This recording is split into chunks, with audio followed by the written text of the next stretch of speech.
juste le frottement de quelque chose qui respire trop près du bois. J'ai pensé au vent. Ma sœur disait que c'était la mémoire de maman, une manière de se rassurer. Mon père ne disait rien.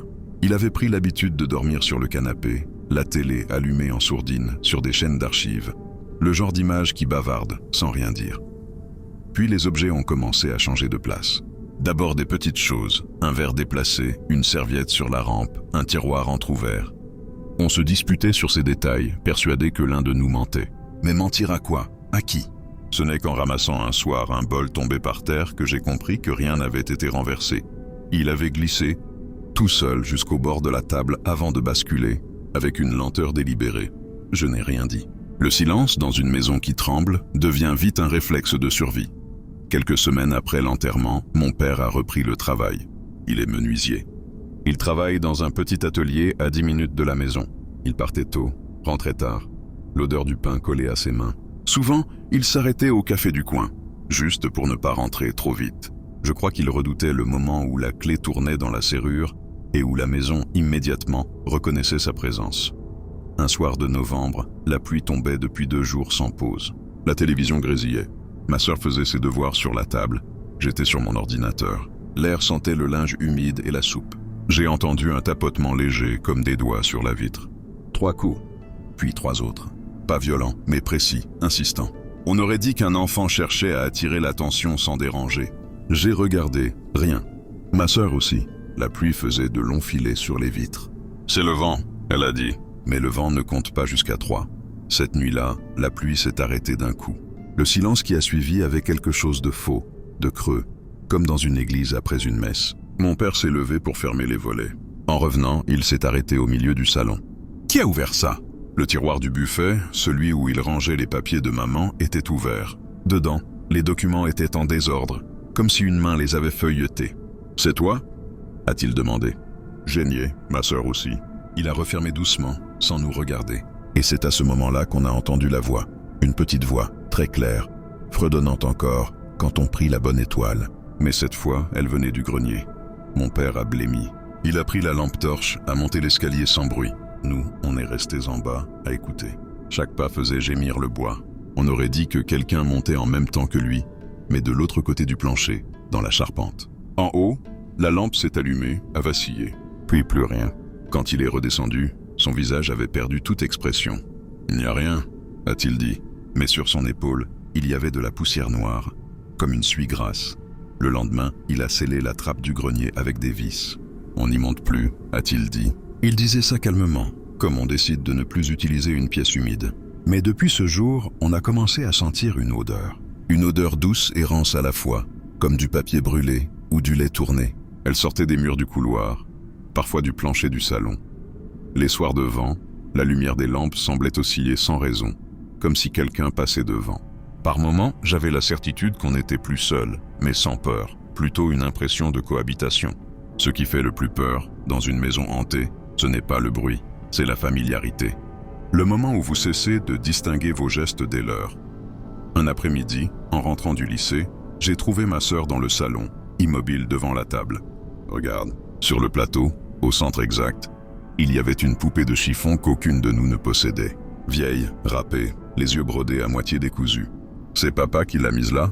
Non, on a attendu son retour. Il a regardé la poupée sans la toucher.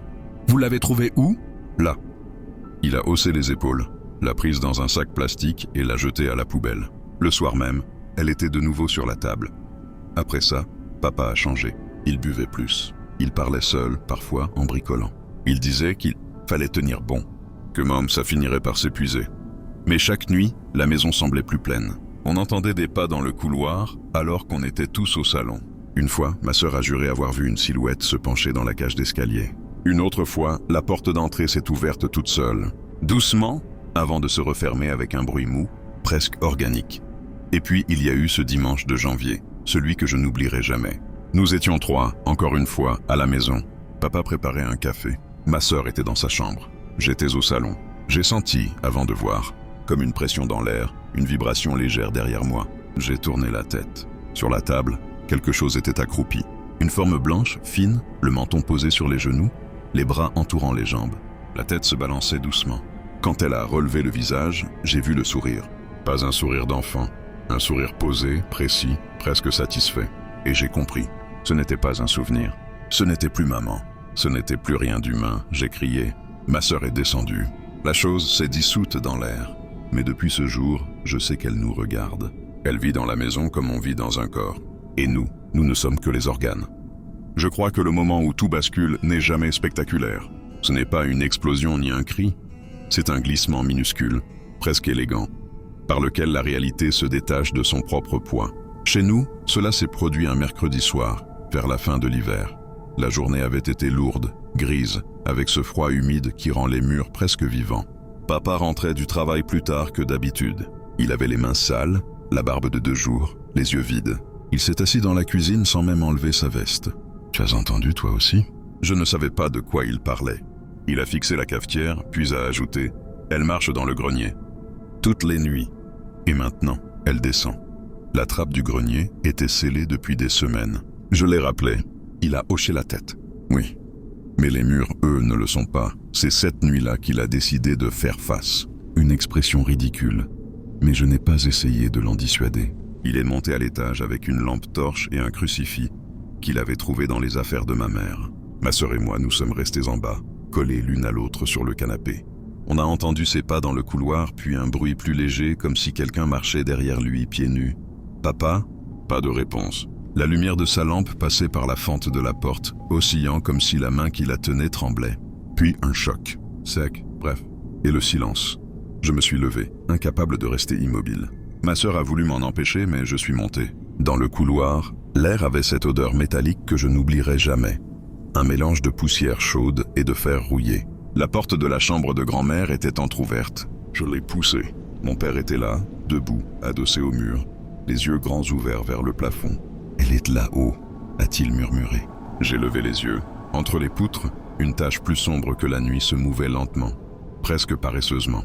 Et j'ai compris que ce n'était pas une tache, c'était quelqu'un. Je n'ai pas crié. Je n'en avais pas la force. Papa a levé le crucifix. L'objet a vibré, puis a glissé de sa main comme si quelqu'un le lui arrachait. Il a reculé. La tache s'est détachée du plafond. Je n'ai pas vu de visage. Juste une forme, longue, fine, qui tombait sans tomber, comme suspendue à son propre souffle.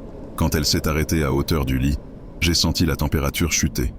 Pas d'un froid naturel, mais d'une absence, comme si quelque chose aspirait la chaleur elle-même. Ma sœur, en bas, a crié nos noms. La chose s'est tournée vers moi.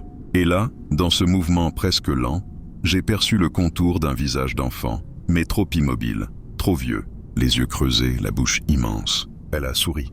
Encore. Toujours ce sourire. Je ne sais plus comment nous sommes sortis. J'ai le souvenir d'une course dans les escaliers, du claquement de la porte, du souffle court de mon père qui ne disait plus rien. Nous avons dormi dans le salon, les 3 serrés sur le canapé, la lampe allumée. Le lendemain, la maison avait changé. Ce n'était pas visible, tout semblait à sa place, mais l'air vibrait d'une manière différente. Quand on parlait, nos voix semblaient répondre à un écho discret, comme si les murs répétaient à mi-voix ce qu'on disait. Papa a voulu rationaliser. Il a parlé d'humidité, de moisissure, de gaz carbonique. Mais le soir, il a pris un marteau et a cloué la porte de l'étage. À partir de ce jour, nous avons vécu en bas. Les chambres supérieures étaient devenues autres. On n'y montait plus, sauf ma sœur parfois, pour prendre un vêtement. Chaque fois, elle revenait pâle, muette, les yeux pleins d'une peur qu'elle ne disait pas. Puis, petit à petit, la chose a cessé de se cacher. Elle a pris ses aises, comme un locataire qu'on n'a pas su chasser. Les pas dans le couloir se sont faits quotidiens. Parfois, un rire, bref, sec, presque animal, traversait la maison sans qu'on sache d'où. Le grenier, bien que fermé, émettait des bruits de déplacement, de froissement. Et la nuit, la chanson revenait. Pas toujours complète. Parfois une seule phrase, quand on prie, puis le silence. Comme si elle nous testait. Mon père a commencé à parler seul, pas à voix haute, en chuchotant. Un soir, je l'ai surpris devant la trappe du grenier, la main posée sur le bois. « Qu'est-ce que tu fais ?» J'écoute. « Quoi ?» Elle me parle. Il disait cela sans folie, comme on dit « je travaille ». Une fatigue propre, froide. Ce soir-là, il a noté quelque chose sur un carnet. Le lendemain, je l'ai trouvé ouvert sur la table. Ce n'est pas un fantôme. C'est la maison qui rêve. Et nous sommes dedans. J'ai refermé le carnet. J'aurais voulu brûler la page. Mais le feu ici ne prend plus comme avant. Même les allumettes semblent hésiter. Quelques jours plus tard, un événement étrange a scellé ce que j'appelle la première confrontation. C'était un samedi matin. Ma sœur était partie au marché avec une amie. Je rangeais la vaisselle. Mon père dormait encore sur le canapé. J'ai entendu un cliquetis au fond du couloir. Je me suis avancé. La porte de la chambre de grand-mère, pourtant clouée, bougeait. Pas violemment. Comme si quelqu'un essayait de l'ouvrir de l'intérieur. Doucement, patiemment. Les clous grinçaient, lentement. Je me suis figé, et puis une voix. Faible, étouffée, presque tendre. « Maman ?» Je n'ai pas répondu. La porte a cessé de bouger. Et de l'autre côté, on a ri. Pas un rire d'enfant. Pas un rire d'adulte. Un rire entre les deux. J'ai reculé, le dos contre le mur. La poignée a tourné, un quart de tour, juste assez pour montrer que quelqu'un savait parfaitement ce qu'il faisait. Puis plus rien, j'ai réveillé papa. Il m'a écouté sans un mot. Il s'est levé, a posé la main sur ma tête. Je sais, elle veut qu'on ouvre, et c'est à ce moment précis que j'ai compris. Il n'y avait plus rien à sauver de mon père. La maison l'avait choisi. Les semaines qui ont suivi furent étranges. Ce n'était plus de la peur, c'était une fatigue morale, une lente asphyxie. On vivait dans une attente qui ne disait pas son nom. Chaque geste se faisait plus prudent. Fermer une porte, poser une assiette, éteindre la lumière, tout devenait une sorte de rituel discret. Papa travaillait à peine. Ma sœur avait cessé d'aller au lycée pendant un temps, incapable de se concentrer. Moi j'écrivais tout, compulsivement, dans un carnet que je garde encore. Je notais les heures, les odeurs, les sons, comme pour donner une forme humaine à quelque chose qui ne l'était pas. Un matin, en feuilletant de vieux papiers dans la cuisine, j'ai retrouvé l'acte de propriété de la maison, le nom de la première propriétaire, Marie-Louise Bousquet, 1938. J'ai voulu en savoir plus. Dans les petits villages, la mémoire ne s'efface jamais vraiment, elle se déplace. Je suis allé à la mairie. L'employée, une femme d'une 50aine d'années, m'a regardé longtemps avant de parler. « C'est la maison du fond là-haut, n'est-ce pas ?» J'ai acquiescé. Elle a soupiré. « Ah, cette maison-là. Il y a eu des histoires, oui. On dit qu'une fillette y est morte, pendant la guerre. Mais il ne faut pas toujours croire les on-dit, vous savez. Les gens aiment se faire peur. » Elle a imprimé une copie du registre et m'a glissé le papier en silence. Sous Marie-Louise Bousquet, une note manuscrite, décédée en 1942, fille, 7 ans. Non retrouvée. Je suis resté figé devant ces mots. En rentrant, j'ai trouvé papa assis dans le noir, le crucifix entre les mains. Il a levé les yeux. Elle n'est pas partie. « Papa, écoute-moi. Il y avait une enfant ici. Elle s'appelait peut-être Marie. » Il a serré le crucifix, sans répondre. « Elle veut qu'on ouvre la porte, » a-t-il murmuré. Et il a souri, un sourire absent, un sourire de marionnette. Ce soir-là, j'ai appelé le père Max. Il avait entendu parler de nous, bien sûr. La rumeur courait dans le village depuis longtemps. Il a accepté de venir le lendemain, accompagné de Madame Carmen, une paroissienne espagnole au visage de pierre. Quand ils sont arrivés, la lumière du jour était déjà pâle. La maison sentait la cire et la poussière chaude. Le prêtre a marché lentement dans chaque pièce, récitant des prières à mi-voix. À chaque passage, la flamme du cierge vacillait un peu trop fort. Dans la chambre de grand-mère, la cire s'est éteinte d'un coup. Carmen a murmuré. « Elle n'aime pas qu'on prie ici. » Le père Max a repris. Cette maison a pris trop de mémoire. Il faut l'aider à oublier. Ils ont béni les murs. L'eau a coulé sur les carreaux, a laissé une trace sombre. Le soir, pour la première fois depuis des mois, tout est resté calme. Mais la paix n'a duré que 3 jours. Le 4e soir, la voix est revenue.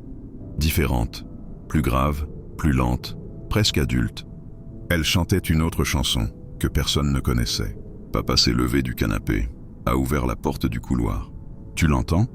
Je lui ai dit de ne pas y aller. Il a haussé la tête. Elle m'appelle par mon prénom maintenant.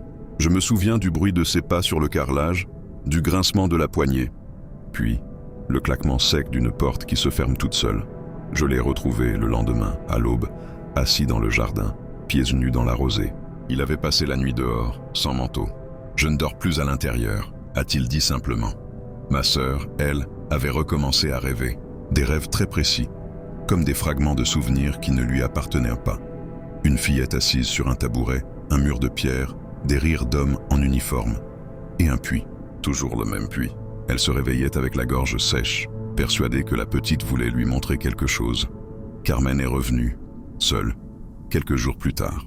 Elle a pris mes mains, les siennes tremblaient. « Tu dois comprendre », m'a-t-elle dit. « Ce n'est pas une enfant qui veut qu'on la pleure. C'est une chose qui prend la forme de ce qu'on regrette. » Alors pourquoi elle a choisi une fillette ? Parce que votre mère l'a vue ainsi, la première. Ces mots ont eu sur moi l'effet d'une brûlure. Tout s'éclairait, la chanson, le sourire, les apparitions. Tout venait du chagrin de ma mère, qui avait donné à la maison une forme à son absence. Carmen a continué, la voix presque éteinte. Votre mère a ouvert une porte. Pas vers le ciel, vers plus bas. Et maintenant, la maison ne sait plus à qui elle obéit. À partir de là, les phénomènes ont changé de nature. Ce n'était plus des voix ni des ombres, c'était la matière elle-même qui se déréglait. L'eau du robinet devenait trouble, comme si elle venait d'un autre siècle. Les miroirs reflétaient une pièce différente de celle où nous étions. Une nuit, en me levant pour boire, j'ai trouvé la table mise. Assiette, verre, couvert, mes 4 couverts.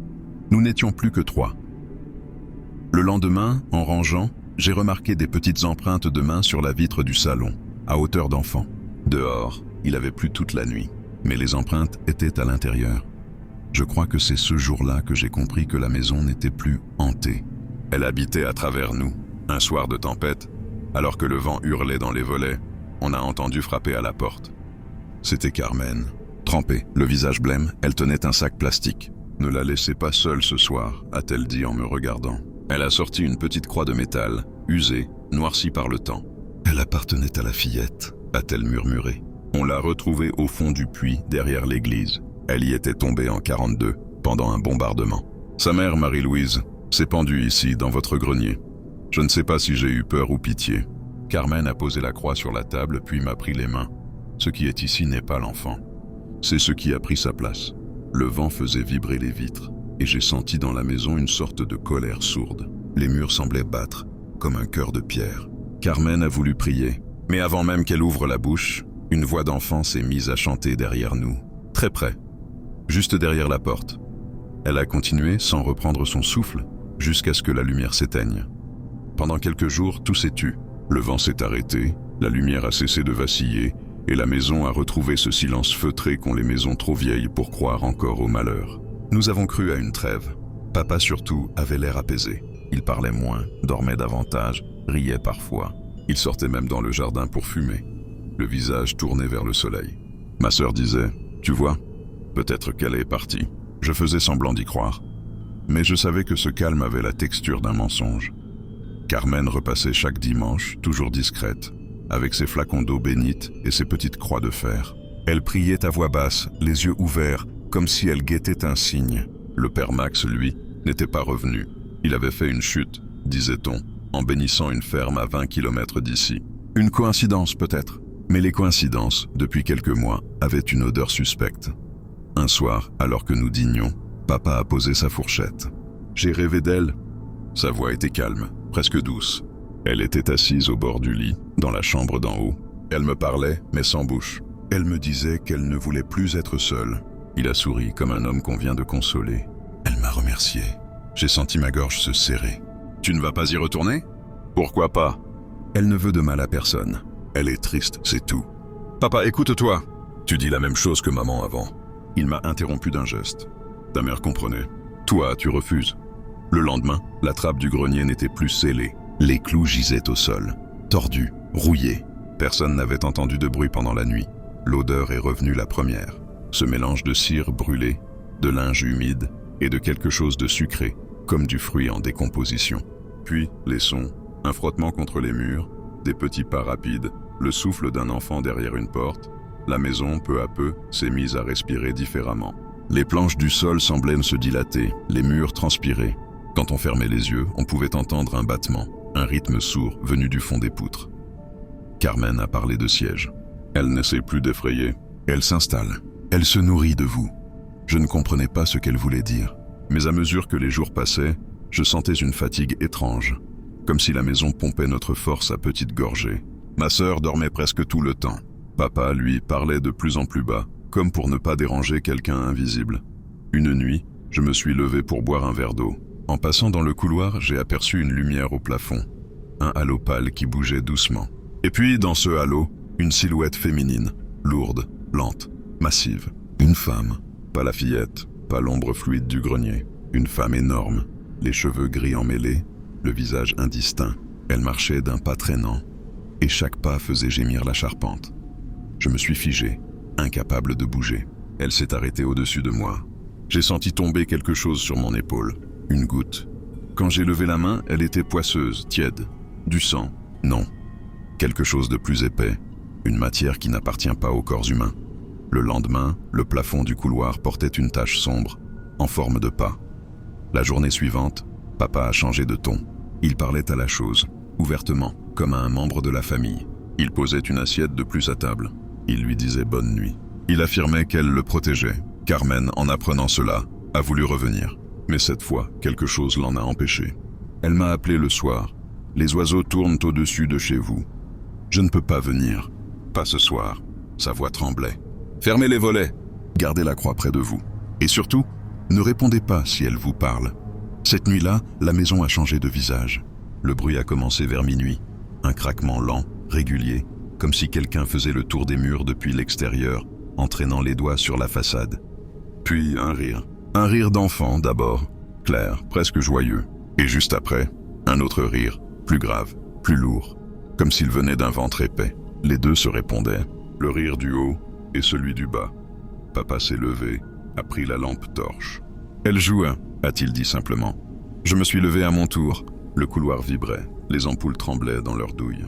J'ai entendu un bruit d'ongles contre la porte du salon, un raclement lent, méthodique, comme si quelqu'un écrivait sur le bois. Puis un murmure. « Ouvre-moi ». Ma sœur s'est mise à pleurer. Papa, lui, a ouvert. Il n'y avait personne derrière la porte. Mais l'air qui est entré était plus froid, plus dense. Et dans la lumière tremblante du couloir, j'ai cru voir quelque chose passer, glisser contre le mur, comme une ombre portée sans corps. Les jours suivants furent un mélange de veille et de cauchemar. Le temps perdait sa forme. La maison n'obéissait plus aux mêmes règles. Les horloges s'arrêtaient, les reflets bougeaient seuls, et parfois les objets se retrouvaient là où on les avait rangés 20 ans plus tôt. Un matin, j'ai trouvé la poupée de chiffon, celle du début, assise sur le palier, les mains jointes. Autour de son cou, la petite croix de fer que Carmen nous avait donnée. Mais elle était tordue, noire, chaude au toucher. Papa, ce jour-là, ne parlait plus. Il restait assis dans la cuisine, le regard fixé sur la porte fermée du couloir. « Elles sont deux », a-t-il murmuré. « Qui, papa ?»« La fille et la femme, mais elles n'en font qu'une. L'une nourrit l'autre. » Ses yeux brillaient d'une lueur fiévreuse. Elle m'a montré comment ça va finir. Le soir, il a disparu. J'ai fouillé la maison, le jardin, la rue. C'est dans la grange voisine que je l'ai retrouvé, assis dans l'obscurité, face au mur. Autour de lui, des symboles tracés à la craie.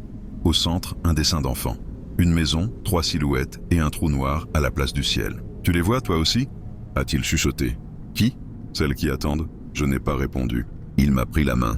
Sa peau était glacée. « Ne ferme plus les yeux, a-t-il dit. C'est là qu'elles entrent. » Cette nuit-là, je n'ai pas dormi. Vers 4 heures, la maison a commencé à grincer de partout. Des pas lourds montèrent l'escalier, puis descendaient. Par moments, on entendait un souffle, un râle, et ce rire, encore, le même rire déformé. Ma sœur, blottie contre moi, répétait une prière que je ne reconnaissais pas. Soudain, toutes les lampes se sont allumées en même temps. Le salon était baigné d'une lumière blanche, presque chirurgicale. Au centre, papa, debout, les bras le long du corps, le visage levé vers le plafond. Il chantait, pas une chanson d'église, une comptine, la même que la fillette. Quand on prit la bonne étoile, mais sa voix n'était pas la sienne. Elle était plus aiguë, plus pure, plus jeune. Et sur ses joues, 2 traces sombres coulaient, comme des larmes inversées. Ma sœur a crié. Il s'est tourné vers nous lentement et a dit « Elle est là. Elle veut rentrer. » Puis il est tombé. Raide, silencieux. La lumière s'est éteinte. Le lendemain, il respirait encore, mais ses yeux restaient ouverts. Le médecin a parlé de choc nerveux profond. Moi, je savais. La maison avait choisi un autre souffle. Nous avons dormi dans la voiture cette nuit-là. Au petit matin, j'ai levé les yeux vers la fenêtre du grenier. Derrière la vitre, j'ai vu 2 silhouettes, une petite, fine, penchée, et une autre, massive, debout, derrière elle. Elles se tenaient la main, et toutes 2 souriaient. Je ne sais plus quand j'ai cessé de croire que tout cela finirait. Les jours s'étaient mélangés. Le matin ressemblait au soir, et le sommeil n'était plus qu'un espace d'attente entre 2 bruits. Papa dormait à l'hôpital.